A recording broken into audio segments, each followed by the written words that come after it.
ಯಾವಾಗಲೂ ನಾನು ಹೇಳ್ತಾ ಇರ್ತೀನಿ ಸಂಪುಟ ವಿಸ್ತರಣೆ ಅನ್ನುವಂಥದ್ದು ಇದೆಯಲ್ಲ ಅದು ಸಂಪುಟ ವಿಸ್ತರಣೆ ಅಲ್ಲ, ಅದು ಸಂಕಟ ವಿಸ್ತರಣೆ. ಇನ್ನು ಸಂಪುಟ ಪುನರ್ರಚನೆ ಕೂಡ ಅಷ್ಟೇನೆ, ಅದು ಸಂಕಟ ಪುನರ್ರಚನೆ. ಅದು ಈ ರೀತಿ ಯಾವಾಗ ಕೈ ಹಾಕಿದಗಳು ಕೂಡ ಅಸಮಾಧಾನ ಭುಗಿಲೆದ್ದಿರೋದನ್ನು ನೋಡಿದ್ದೀವಿ.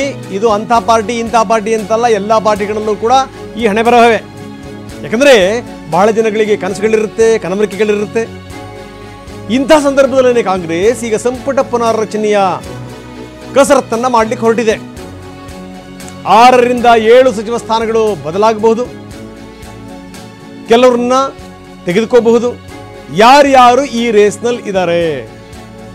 ಮೊದಲೇ ಕಾಂಗ್ರೆಸ್ನಲ್ಲಿ ಈ ಥರ ಕಾಂಪಿಟೇಷನ್ಗಳಿಗೆ ಜಾಸ್ತಿ, ಅದರಲ್ಲೂ 136 ಜನ ಶಾಸಕರು, ಕಾಂಪಿಟೇಷನ್ ಇನ್ನೂ ಜಾಸ್ತಿ. ಮಾಜಿ ಸಚಿವ ನಾಗೇಂದ್ರನ್ಗೆ ಸಚಿವ ಸ್ಥಾನ ಸಿಗಬಹುದು ಅನ್ನುವಂಥ ಮಾತುಗಳು ಕೇಳಿ ಬರ್ತಾ ಇವೆ. ಹೊಸಬರಿಗೂ ಕೂಡ ಅವಕಾಶ ಕೊಡಿ ಅಂತ ಆಕಾಂಕ್ಷಿಗಳು ಹೇಳ್ತಾ ಇದ್ದಾರೆ.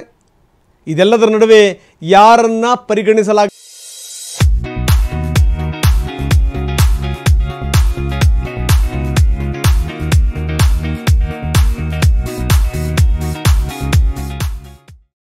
ಅದರ ಪಟ್ಟಿನೂ ಕೂಡ ನಾವು ಆಮೇಲೆ ತೋರಿಸ್ತೀವಿ ಯಾರ್ಯಾರು ಈ ರೇಸಲ್ಲಿದ್ದಾರೆ ಅಂತ. ಆದರೆ ಈಗ ಕಾಂಗ್ರೆಸ್ ಪಾಳ್ಯದಲ್ಲಿ ಇದಕ್ಕೆ ಸಂಬಂಧಪಟ್ಟಂಥ ಕಸರತ್ತು ಶುರುವಾಗಿದೆ.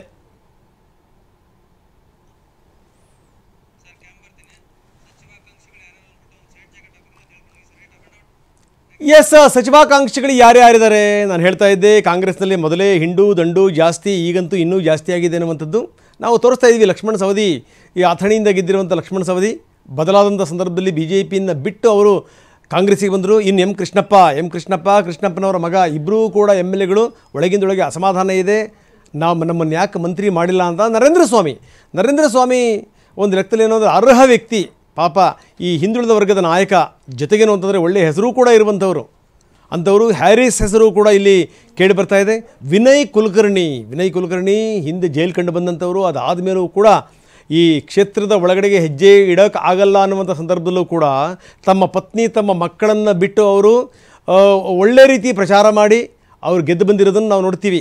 ಸೊ ಹೀಗಾಗಿ ಅವರು ಕೂಡ ಈ ರೇಸಲ್ಲಿದ್ದಾರೆ. ರಾಜೇಗೌಡರು ಶೃಂಗೇರಿಯಿಂದ ಒಂದು ಪ್ರತಿನಿಧಿತ್ವ ಬೇಕು ಅನ್ನುವಂಥದ್ದು ಮಧ್ಯದಿಂದನೂ ಕೂಡ ಇದೆ. ಹೀಗಾಗಿ ರಾಜೇಗೌಡರನ್ನ ಪರಿಗಣಿಸ್ಬೋದು ಅನ್ನುವಂಥದ್ದು. ಇನ್ನು ಬೇಳೂರು ಗೋಪಾಲಕೃಷ್ಣ ಕೂಡ ಈ ರೇಸಲ್ಲಿದ್ದಾರೆ. ಅವರ ನಮ್ಮ ಮಾವನ ನಂತರ ನಾನು ಈ ಸ್ಥಾನವನ್ನು ತುಂಬಲಿಕ್ಕೆ ನಾನು ಅರ್ಹನಿದ್ದೀನಿ ಅನ್ನುವಂಥದ್ದು ಅವರ ವಾದ. ಕಾಗೋಡು ತಿಮ್ಮಪ್ಪನವರು ರಾಜಕೀಯದಿಂದ ಅಂದರೆ ವಯಸ್ಸಿನ ಕಾರಣದಿಂದಾಗಿ ಅವರು ರಾಜಕೀಯದ ನೇಪಥ್ಯಕ್ಕೆ ಸರಿದಂಥ ಸಂದರ್ಭದಲ್ಲಿ ಅಲ್ಲಿ ಅವರು ಗೆದ್ದಿರುವಂಥವರು. ಹೀಗಾಗಿ ಒಂದಷ್ಟು ಜನ ಯಾರ್ಯಾರಿದ್ದಾರೆ ಅದರ ವಿವರಗಳನ್ನು ನಾವು ನಿಮಗೆ ತೋರಿಸ್ತಾ ಇದ್ದೀವಿ. ಒಂದು 20 ಜನ ಈ ರೇಸಲ್ಲಿದ್ದಾರೆ.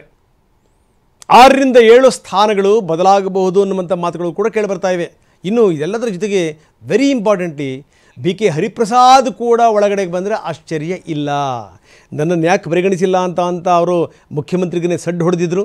ಅದು ಇನ್ನು ವಿಜಯಾನಂದ ಕಾಶಪ್ಪನವರ್ ಮೊನ್ನೆ ಅವರು ಸ್ವಾಮೀಜಿ ಬಗ್ಗೆ ಮಾತಾಡಿದ್ದನ್ನು ನೋಡಿದ್ವಿ. ಮಠದಲ್ಲೇ ಇರಲ್ಲ ಸ್ವಾಮೀಜಿ, ನೀವು ಬಂದು ಮುತ್ತಿಗೆ ಹಾಕ್ತೀರಾ, ಯಾರನ್ನು ಕೇಳಿ ನಿರ್ಧಾರಕ್ಕೆ ಬಂದಿರಿ ಅಂತ. ಇದೇ ಸ್ವಾಮೀಜಿಯವರ ಜೊತೆಗೆ, ಇದೇ ಬಸನಗೌಡ ಪಾಟೀಲ್ ಯತ್ನಾಳವ್ರ ಜೊತೆಗೆ, ಲಕ್ಷ್ಮೀ ಹೆಬ್ಬಾಳ್ಕರವ್ರ ಜೊತೆಗೆ ವಿಜೇಂದ್ರ ಕಾಶಪ್ಪನವರು ಯಾವ್ಯಾವ ವೇದಿಕೆಗಳನ್ನು ಅಲಂಕರಿಸಿದ್ರು, ಯಾವ ರೀತಿ ಪಂಚಮಸಾಲಿಗಳಿಗೆ ಮೀಸಲಾತಿ ಬೇಕು ಅಂತ ಆಗ್ರಹಿಸಿದ್ರು, ಅದನ್ನು ನೀವು ನೋಡಿದ್ದೀವಿ.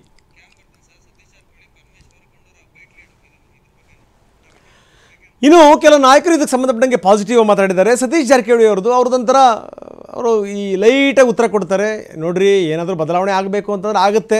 ಜೊತೆಗೇನು ಅಂದರೆ ಈ ದಿಲ್ಲಿಯಿಂದ ಏನಾದರೂ ಲೆಟರ್ ಬಂತು ಅಂದರೆ ನಾವು ಈ ಗಂಟು ಮೂಟೆ ಕಟ್ಟಬೇಕು ಅನ್ನುವಂಥ ಮಾತನ್ನು ಅವರು ಹೇಳಿದ್ದಾರೆ. ಇನ್ನು ಜೊತೆ ದಿನೇಶ್ ಗುಂಡೂರಾವ್ 2 ವರ್ಷಕ್ಕೊಂದ್ಸರಿ ಈ ರೀತಿ ಬದಲಾವಣೆ ಬೇಕು ಅನ್ನುವಂಥ ಮಾತನ್ನು ಹೇಳಿದ್ದಾರೆ. ಪರಮೇಶ್ವರ್ ಕೂಡ ಇದಕ್ಕೆ ಸಂಬಂಧಪಟ್ಟಂಗೆ ಮಾತಾಡಿದ್ದಾರೆ. ಬನ್ನಿ ಯಾವ್ಯಾವ ನಾಯಕರು ಏನೇನು ಹೇಳಿದ್ರು ನೋಡೋಣ. ಮಾಡ್ತಾರಂತ ಯಾವಾಗ ಮಾಡ್ತಾರೋ ಗೊತ್ತಿಲ್ಲ, ಒಟ್ಟು ಮಾಡ್ತಾರೋ ಸುದ್ದಿ ಇದೆ. ಮಾಡಬೇಕು, ಕೆಲವ್ರನ್ನ ಬದಲಾವಣೆ ಮಾಡಬೇಕು, ಖಾತೆ ಬದಲಾವಣೆ ಮಾಡೋದು ಚರ್ಚೆ ನಡೀತಾ ಇದ್ದಾರೆ. ಅದು ಯಾವಾಗ ಆಗುತ್ತೆ ಅಂತ ಗೊತ್ತಿಲ್ಲ.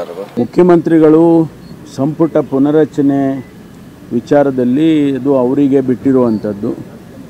ಅವರು ಪ್ರದೇಶ ಕಾಂಗ್ರೆಸ್ ಸಮಿತಿ ಅಧ್ಯಕ್ಷರನ್ನು ಕನ್ಸಲ್ಟ್ ಮಾಡಿಕೊಂಡು ಮಾಡ್ತಕ್ಕಂಥ ಪದ್ಧತಿ. ಅವರಿಬ್ಬರು ಯಾವ ತೀರ್ಮಾನಗಳು ತಗೊಳ್ತಾರೆ ನಮ್ಗೆ ಗೊತ್ತಿಲ್ಲ. ಹೈಕಮಾಂಡ್ನವ್ರ ಜೊತೆ ಚರ್ಚೆ ಮಾಡಿ ಮಾಡಬೇಕು.